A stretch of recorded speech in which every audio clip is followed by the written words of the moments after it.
So let's have a look at biaxial loading, because a lot of the things we do, we analyze in a biaxial fashion. So biaxial means two, and then axis, axial means axes. So biaxial loading is from two different axes. If you ever walk up the stairs in the Benton Center, you'll see this reinforcing that they put in, and I'm not quite sure when that was put in, but it reinforces that brick wall.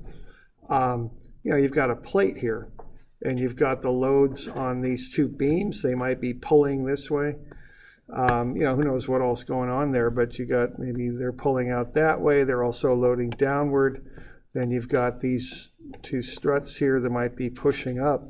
So if you look at a little element, take a little square out of that weld plate, you could very well see a series of loads from two dimensions acting on it. Okay. There's a gusset plate from a truss. That's a truss bridge. Again, if this is a truss, and if you remember from truss members, or they're in tension or compression, I have no idea what these are doing, but those might be compression. This might be tension. That could well be compression. So if you look at a little piece of that truss plate, it's going to have these two-dimensional loads acting on it. Okay. Yeah, question there. Yeah. Since we're talking about trusses and zero force members. Okay. Will those? I mean, those still have internal forces. Like they'll still have a normal, I guess, a normal stress. They'll still have those stress and the strains on them, correct? Well, a zero force member. Well, because I thought those were only there for stability. Well, zero force members are put in for stability. They also keep in mind that a truss can be under a lot of different loadings. So, in a particular loading you're analyzing, it might have zero force in it.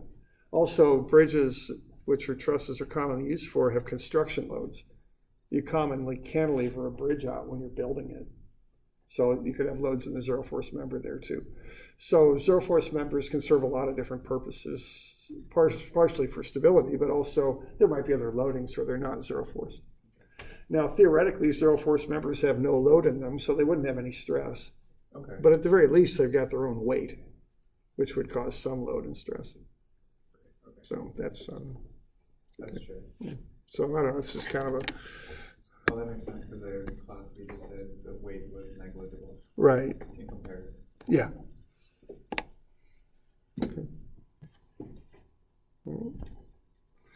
So let's have a look at biaxial loading here. This is on page 300.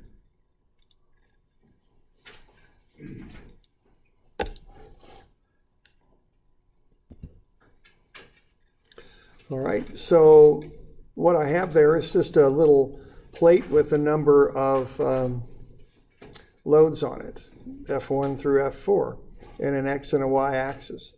So you can get into many different situations where you might have something like that you have to analyze. Okay, and what we want to do is find the stress in there caused by those different loads. So what we would do is pull out a little element, a little differential size element, so just an element with negligible dimensions, and look at it, and that element will have stresses acting on it in the two dimensions. So we got sigma x, sigma y, those are the normal stresses, and tau xy and tau yx. Those would be acting on those edges in two dimensions. So those are the stresses. So what we're going to do here, we're going to start at a loading condition for whatever the heck it is we're looking at, a gusset plate or whatever. There's usually standard design equations that allow us to handle that and boil that down to something like this.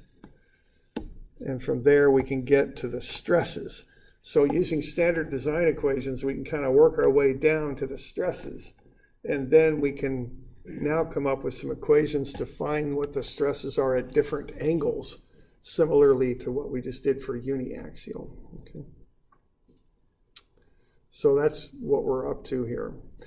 Later on, after we do this biaxial stuff, we'll look at what some of these standard design equations are and how we work through different problems involving beams or torsional members or whatever. Okay.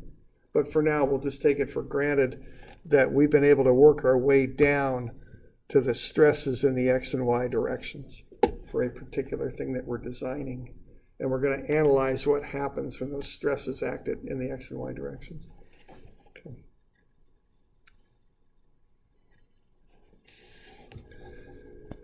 All right, now the first thing is some nomenclature.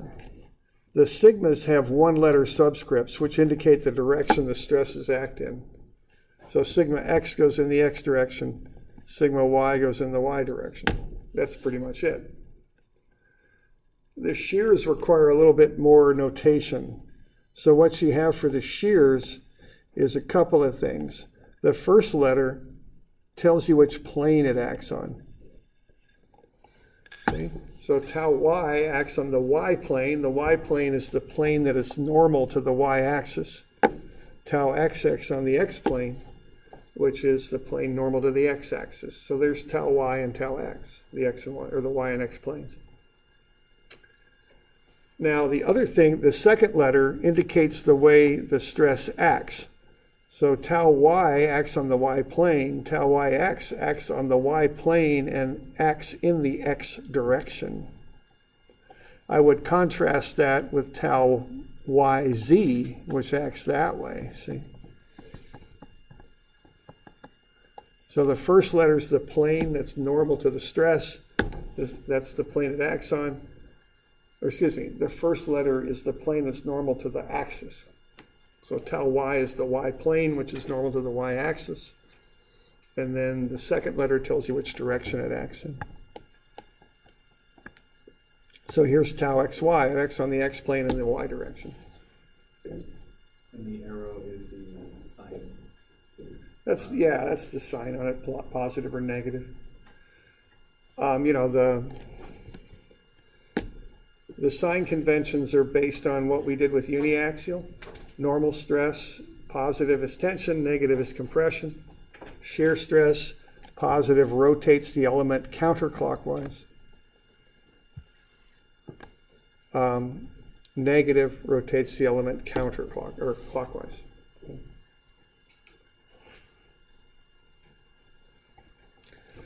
So if we got this thing, why don't you just fill in the signs for the different stresses, just so we're clear on that.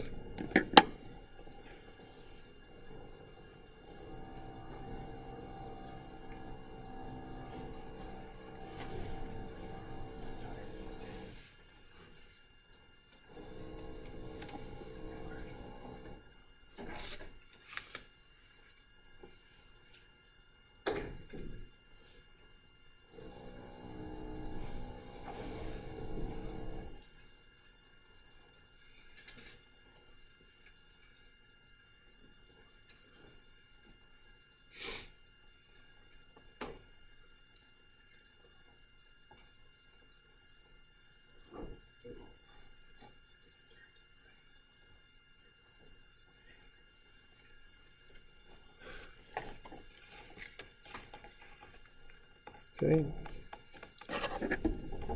Okay, so sigma x is right there. That looks kind of positive to me. Sigma y is up here. That looks kind of negative. So the x pulls, the y pushes. Tau xy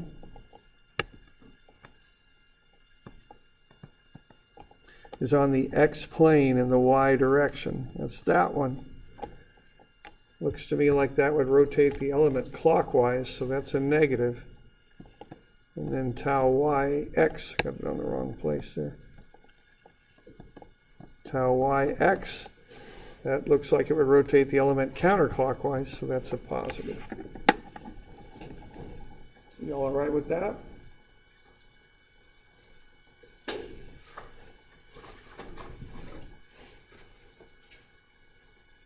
Right back here.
too easy. Close it.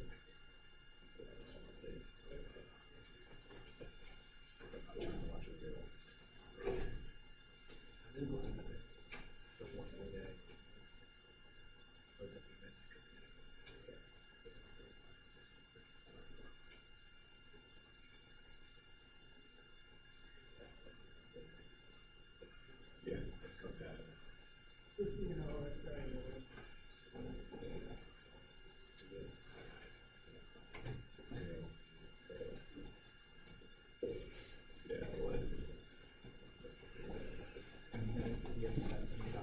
You okay with that?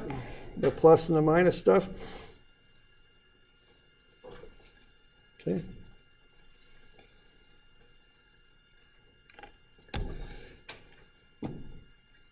Okay. Now let's look at an element on the next page here. And let's do a little bit of equilibrium analysis like what we do here when we're doing strengths. So let's just look at normal stress. Now remember, stress is force per unit area. Sum of Fx would be 0 because these things are in equilibrium. We deal with things in equilibrium.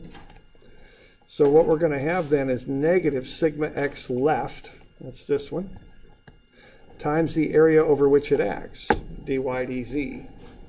Okay, which would be the area that stress acts on. Then we'd have plus sigma x right times dy dz. There's dz right there. There's dy. That's the area on which that stress acts, pulling to the right. Well, the areas cancel, so what we can conclude from that is sigma x to the left is equal to sigma x to the right on these little differentially sized elements. Okay, they're in equilibrium. So however you pull to the left with a stress, that equals the pull to the right with a stress. You can make the exact same argument with sigma y up and sigma y down. Same argument. So the normal stress is balance on these little elements we're going to be looking at. Okay.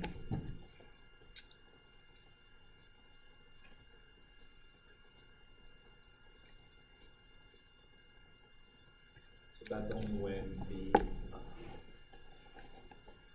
whatever we're looking at the item is equilibrium. That's when the areas will cancel out. Well, yeah, that's why the stresses equal each other, because we can go sum of Fx is 0, sum of Fy is 0. But we always deal with stuff in equilibrium. We don't do like dynamic strength materials here. You know, we don't have things that are accelerating or anything. You know, we're doing things that are static.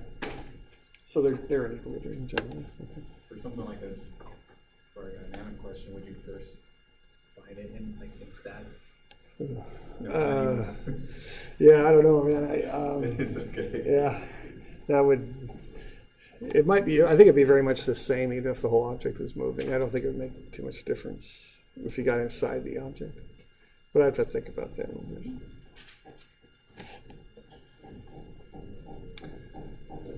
Okay, now if you look at just shear, we got tau xy to the left, so that would be tau xy left times the area over which it acts, which is dx dz.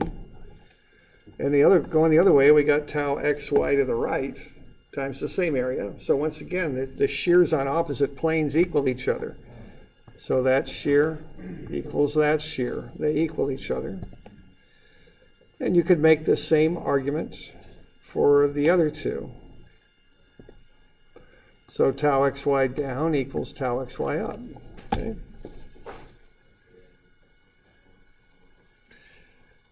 Now, not only do the opposite shears work, but the adjacent shears are equal also. You could do that, prove that by taking a moment about this point A. So what we would have there would be tau xy times the area over which it acts, which is dy dx, times a moment arm from A to that point. That would be dx. So we got tau xy, dy dz, I think I misspoke there, dy dz is the area, dx is the moment arm. Now that's going to be balanced by the other shear on top, which goes horizontally to the left. And what that is tau yx. The area over which it acts is dx dz. and its moment arm is dy, right there. Now notice in both cases you got dx, dy, and dz. So once again, those differentials cancel, and you end up with tau xy is tau yx. They equal each other. So all four shears on an element equal each other is the bottom line here.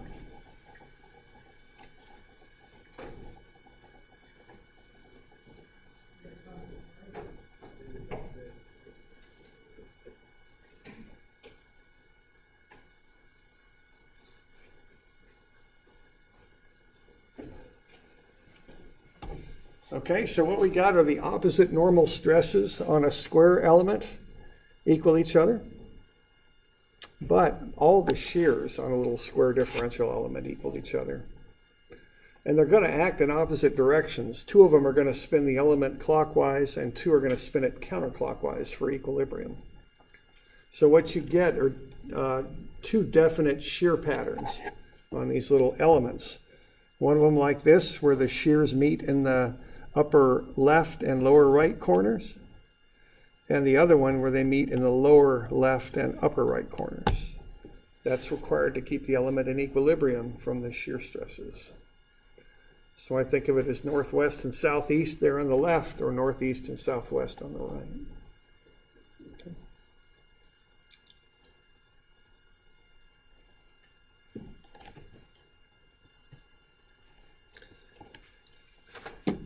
So that's some of the background.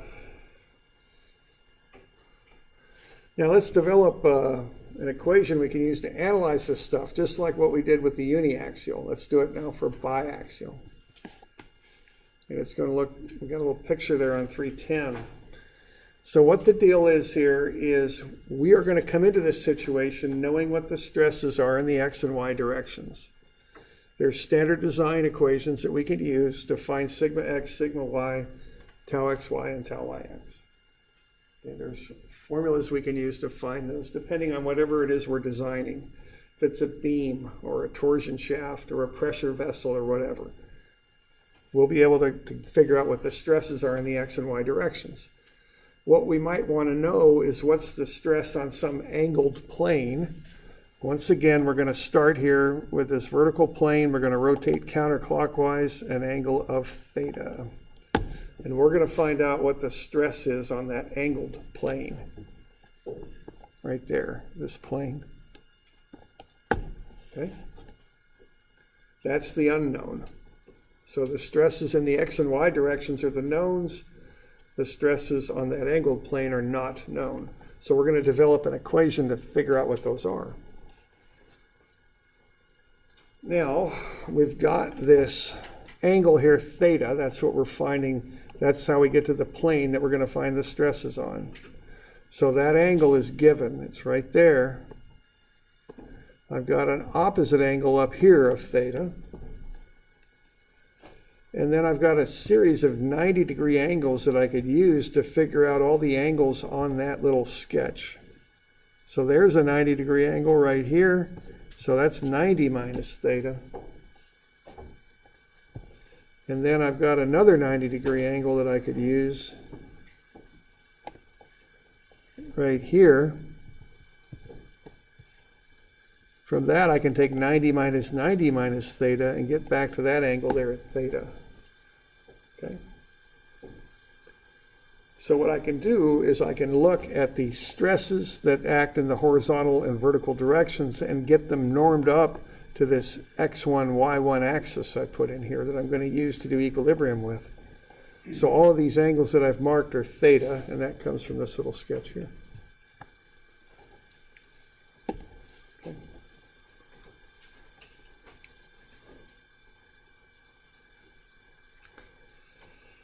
So what I'm going to do then is just an equilibrium analysis. I'm going to take that sketch and I'm going to sum forces in the x1 direction this way, okay? Now I've got the area of this inclined face is ds. That's theta. So this area here would be ds cosine theta, and this area here would be ds sine theta. So what I'm going to do here, I'm going to take the stresses times those areas to get the forces. Because you can't do equilibrium with stresses, you got to do it with forces. Okay. So I got sigma x1 ds. That's that one. That's going positive, upright. Then I got a whole bunch of these other stresses. I've got 4 of them. So what else do I got here? I've got minus sigma x times the area over which it acts, which is ds cosine theta.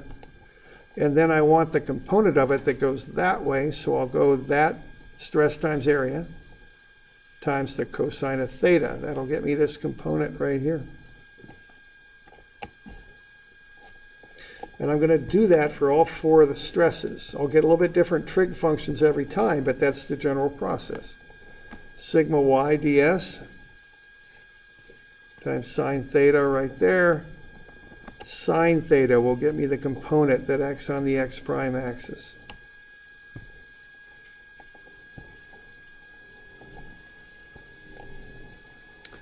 Tau xy ds cosine theta.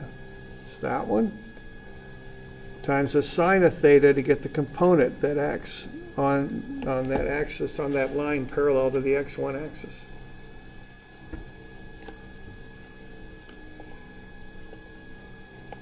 And then the last one is the other shear. That's tau yx ds. That's right there. Sine theta, cosine theta gets us on to that line parallel to the x1 axis. Okay, so those are all negatives. I've done an equilibrium equation there. And what I'm doing to get the equilibrium is I'm taking the stress times the area over which it acts. And the sum of those is going to be 0 because that little corner of the element is in equilibrium.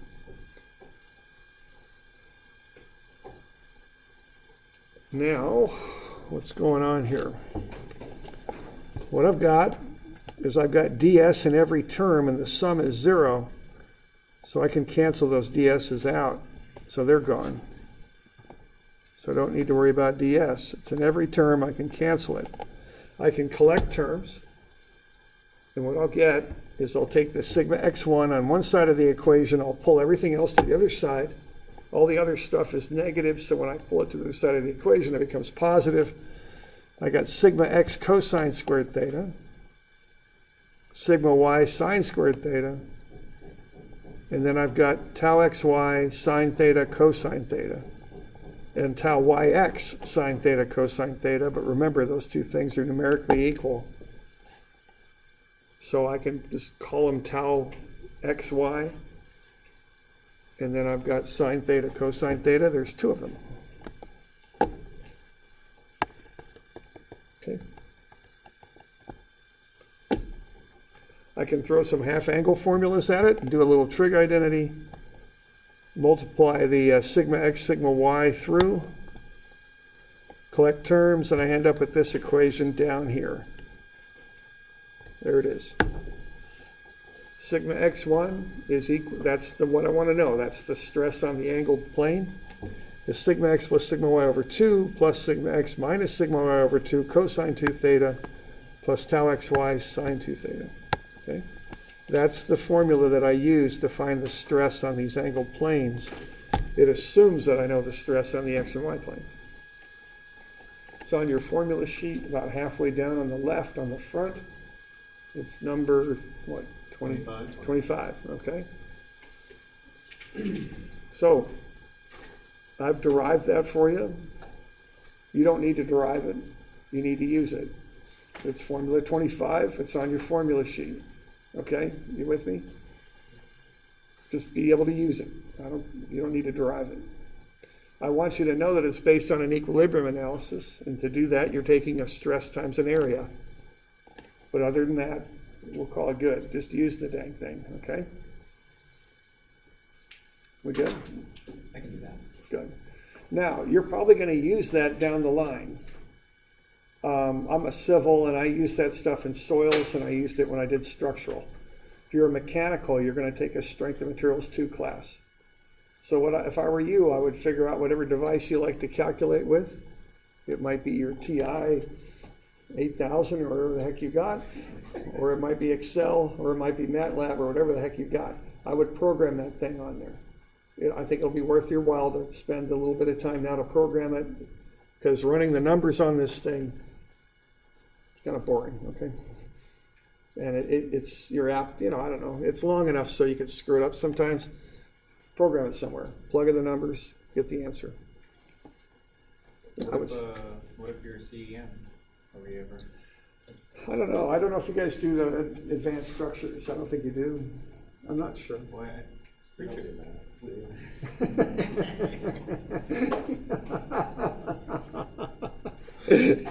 I sense the resentment in your voice. I don't know. Okay, so we got that. We're going to program that somewhere. So we got it, and we're going to learn how to use it. Now you can do a very similar derivation for shear and come up with a shear equation. That's probably equation 26 in your formula sheet. I'm not sure, but I think it is. Maybe 27, I'm not sure, but it's on there. Are we able to use our program? No. But if you just plug into a formula and do it diligently and be sure I can follow it if you make a mistake, it's not a huge issue. It's okay. But for homework-wise, Homework, use it program the in dang thing, plug it in, get an answer out. Don't be copying this by hand repetitively. You don't want to do that. Okay. All right. So we got two sets of formulas there. All right. And then what we're going to do, we're going to find the stresses on an angled plane. Okay, and you just plug into the formula. It's really, not that big of a deal. And what you do is your angle is measured from the vertical plane counterclockwise. That's a positive theta. Okay. And then you find the stresses that act on different planes. That's about it. There is a little bit of nomenclature stuff we'll cover, but why don't we look at an example?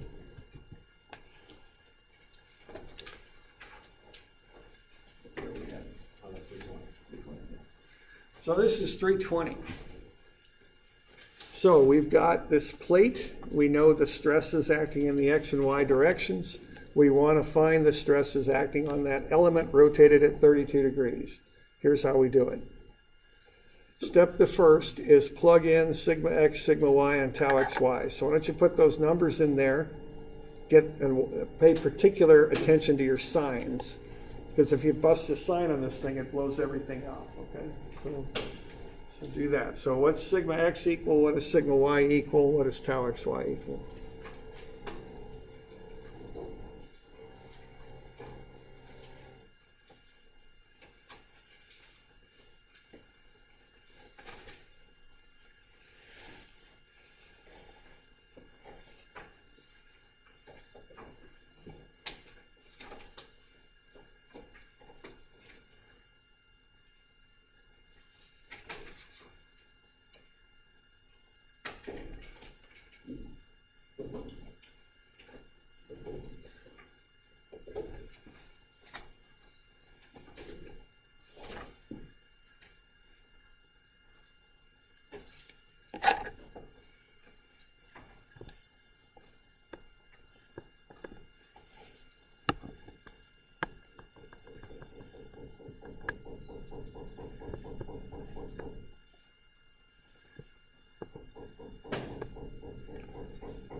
Okay.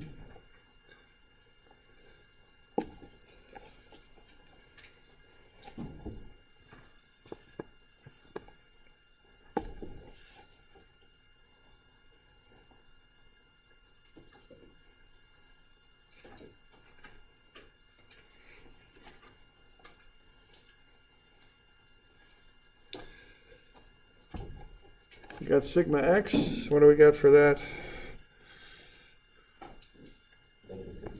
I think so. Sigma Y, 90. And the hard one, what do we got for tau XY?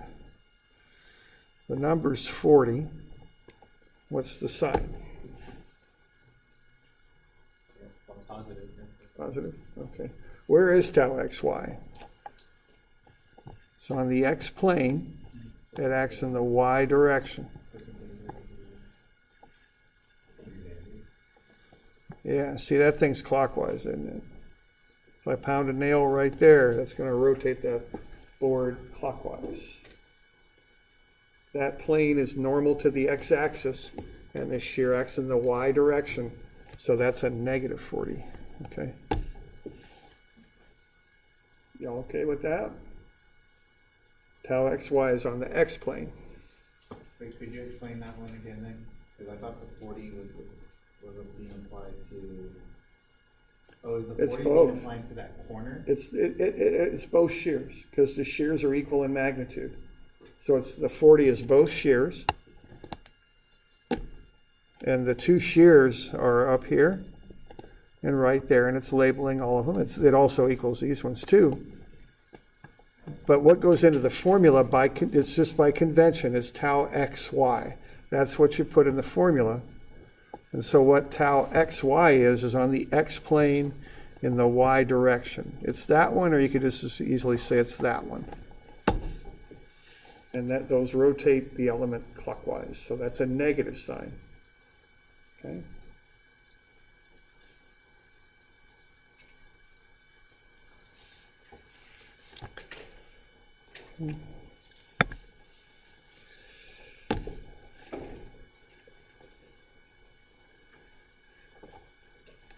And then you got theta.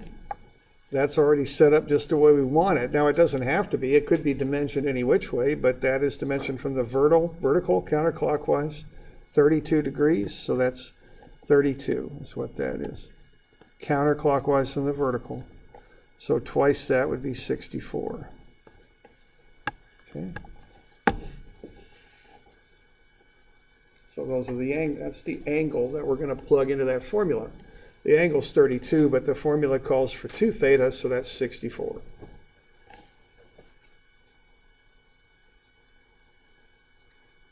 All right.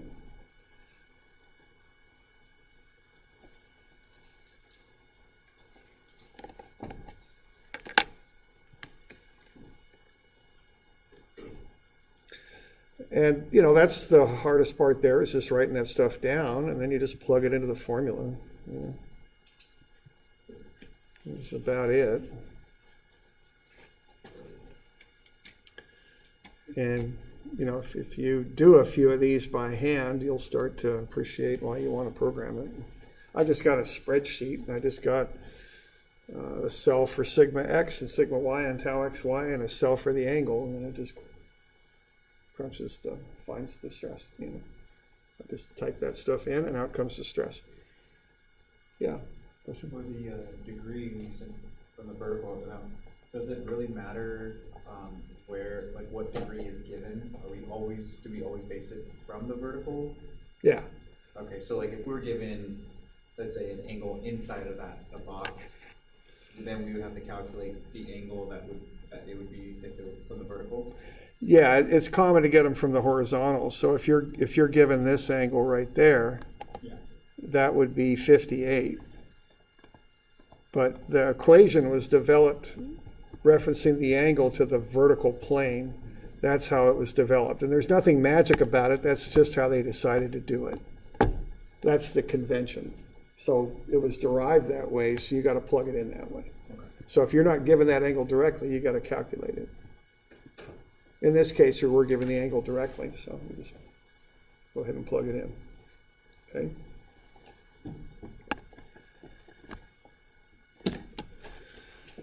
So we just go ahead and run the numbers, and what I found there was that sigma x1, which is what I call this, because they have what they call an x1 axis that's running out that way. So there's the x1 axis, and then the y1 axis is doing that. So sigma x1 is negative 48.1. So it's a compressive stress of 48.1 megapascals.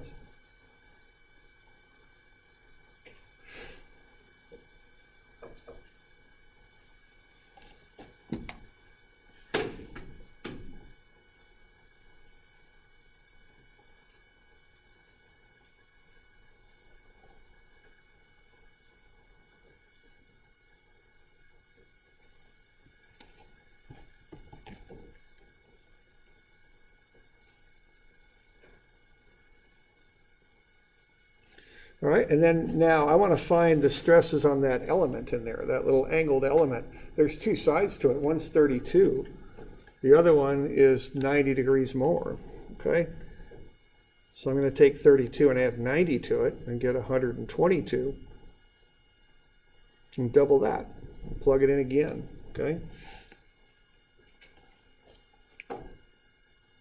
So if I take 32 plus 90, I get 122. Okay.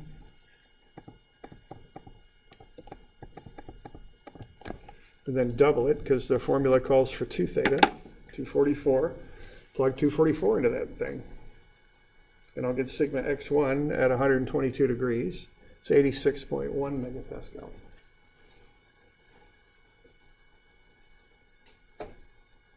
Okay. So those are the two normal stresses that act on those two planes.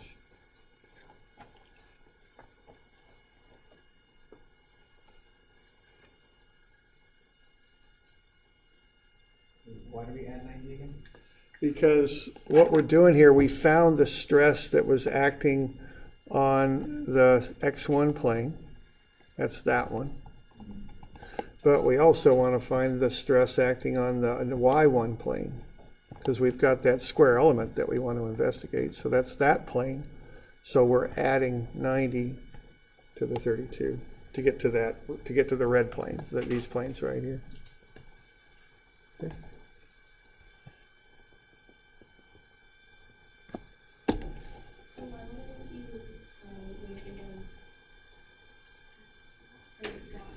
There's two ways you can label this thing. You can call it sigma y1 for 32 degrees, or you could rotate a full 90 degrees more and call it sigma x1 for 122. Those are equivalent things.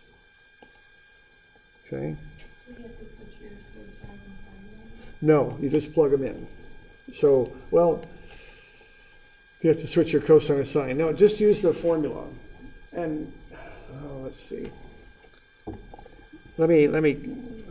This stuff gets a little involved sometimes, but there. That's 32 degrees, right? So this is x1 and y1. That's one way to look at it. Now the other way to look at it is, here's my vertical. I'm going to go 122. Like so. And that's going to get me to here, and that's the x1 plane, or excuse me, yeah, that's the x1 plane there. So this is sigma x1 122, whereas the other one is sigma y1 32, and they point in the same direction. If I could draw better. See, they're just two ways of naming the same thing. Here I'm adding in the 90 by using the y-axis, which is 90 degrees off the x1 axis. The y1 axis is 90 off the x1. Here I'm just calling it x1 and adding 90 to the angle. They come out pointing the same way. So they're two names for the same direction. Okay. And you do have to get used to that, because you can use either name alternatively. Okay. Right, 32, because we're always referencing that vertical plane and coming off of that, 32. Right.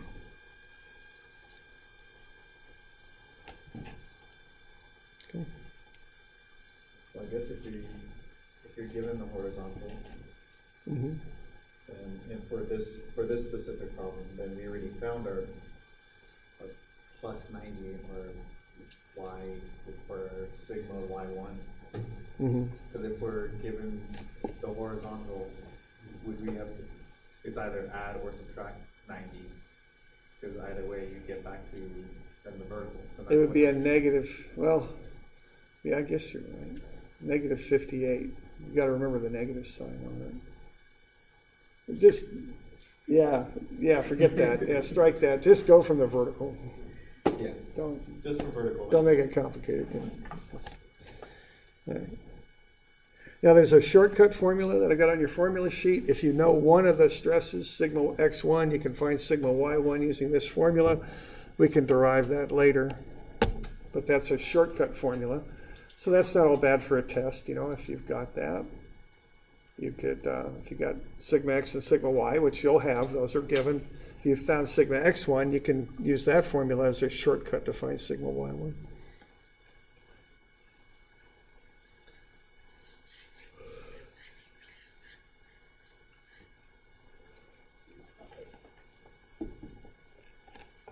Okay.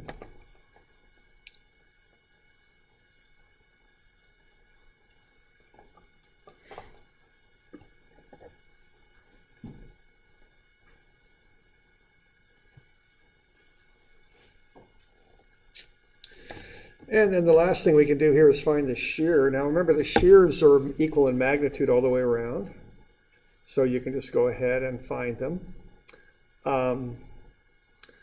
And they act, you know, they act in opposite directions, but the magnitudes are the same. So you just plug in 32 degrees. Plug it into that formula and you'll come up with the shear at 32 degrees. It's positive 46.3.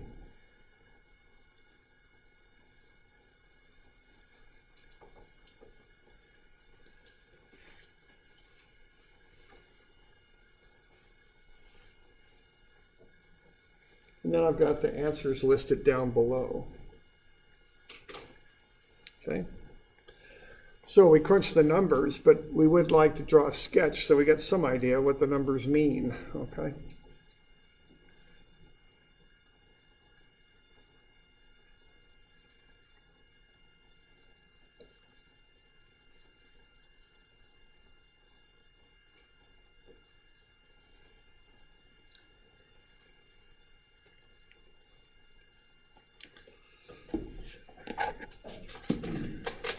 Okay.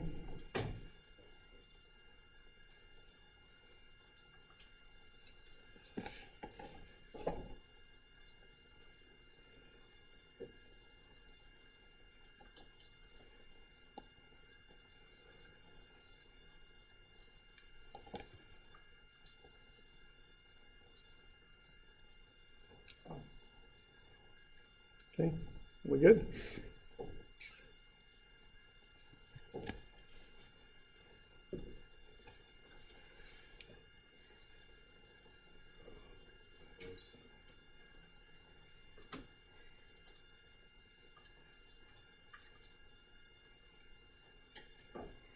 So if I want to draw a sketch of what's going on there at 32 degrees on that plane, I've got a negative 48.1.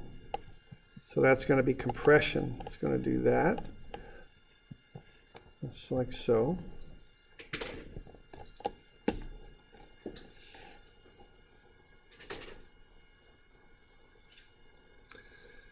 "90 degrees off of that at 122, I've got a positive 86.1.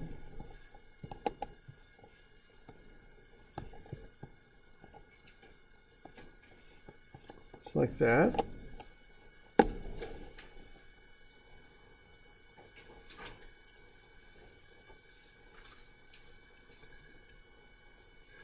And then the shear on the 32-degree plane is positive. So the positive shear is going to rotate the element counterclockwise. That's just like the moment sign convention. So just think of that as being a board. You pound a nail in there to nail it to the wall, and you turn it counterclockwise with the shear at 32 degrees. There's 32 degrees, so this shear would turn it counterclockwise, as would this shear on the other side.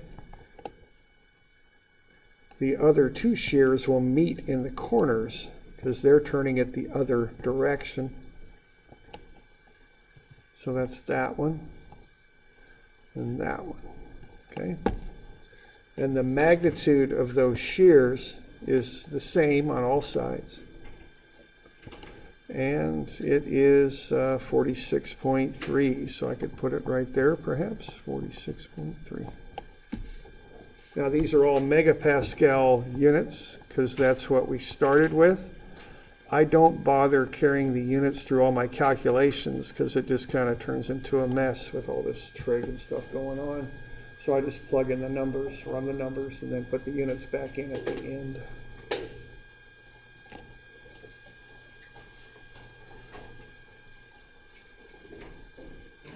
For the shear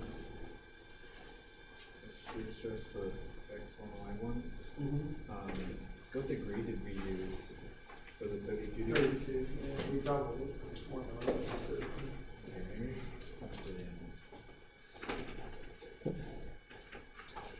All right.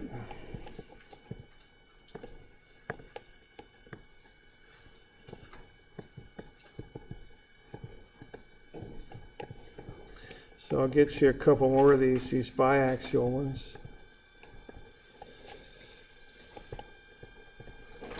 So 191 and 2.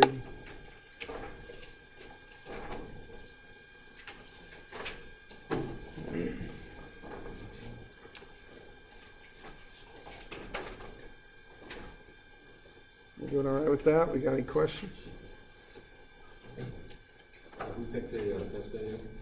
Not yet. We'll get that figured out Take your time. Wednesday. Well, yeah, I know. We're getting a little behind, but I don't want to wait forever on it. You know, I've got to figure out. We'll figure that out next time for the test. Okay. The sixth? Or no? Which one's that? We have physics on next Tuesday. Next Tuesday? Yeah. Okay. All right.